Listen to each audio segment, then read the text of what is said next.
There's not a smaller school in Illinois that's achieved such great success as Freeport-Aquin has in football. Despite enrollments totaling barely over 100, Aquin has won 3 state championships in football.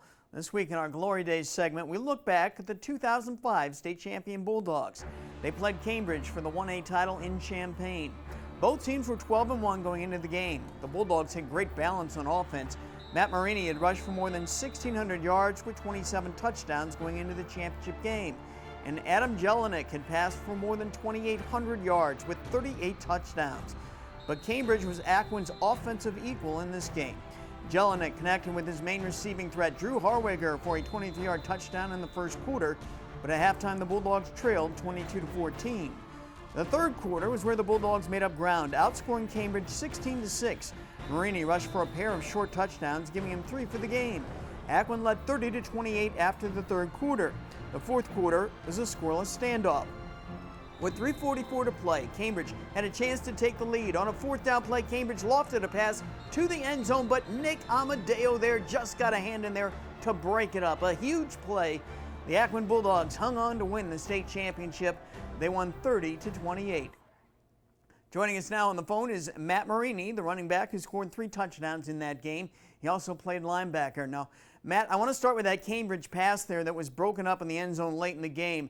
That play could have gone either way. Fortunately, your guy made the big play. Describe what you saw and what you were feeling when Cambridge fired that ball towards the end zone.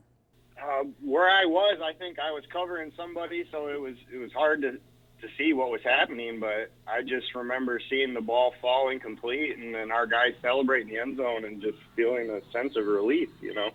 The final score was 30-26. Did you go into that game expecting it to be an offensive game?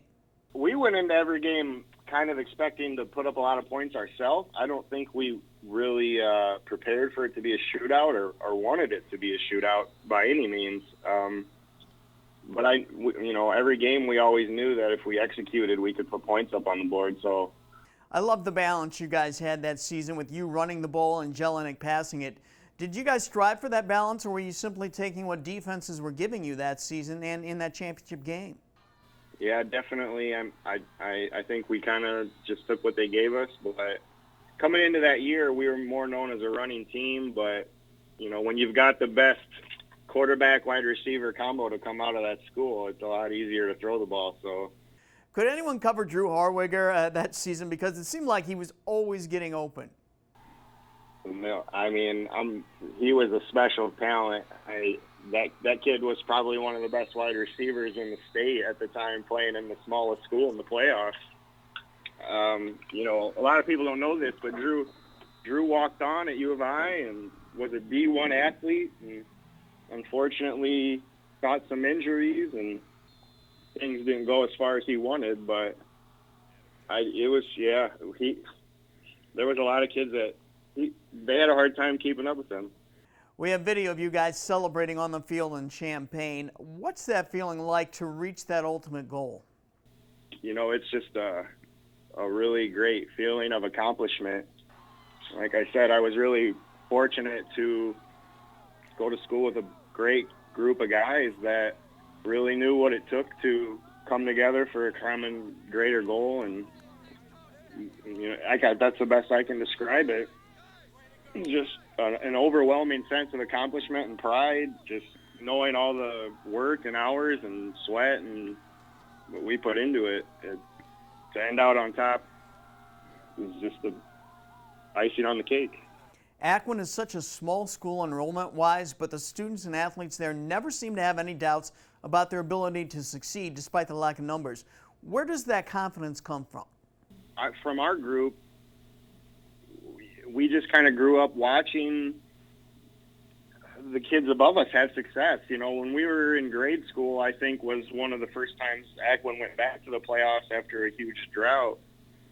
So just watching those teams succeed and go far in the playoffs, and it was just not to mention our coaching staff did a really good job of instilling the tradition of the community and the school. And we just knew that if we could do the things that we wanted to do, we just really wanted to leave our legacy like everyone else did. So, and I still think in the program does a good job of that, of just continuing on the tradition, and the kids want to be successful because they've seen their peers and the kids before them have success, and it's just important to them. Our thanks to Matt Marini for joining us to reflect on that great Aquin team. Coming up next, David Greenberg has another wide array of questions for two of the Nick 10's best golfers in our Getting to Know You segment. Right now, it's time for our overtime trivia question. What former Winnebago quarterback once passed for 510 yards in a single playoff game? What former Winnebago quarterback once passed for 510 yards in a single playoff game? Well, the answer after the break.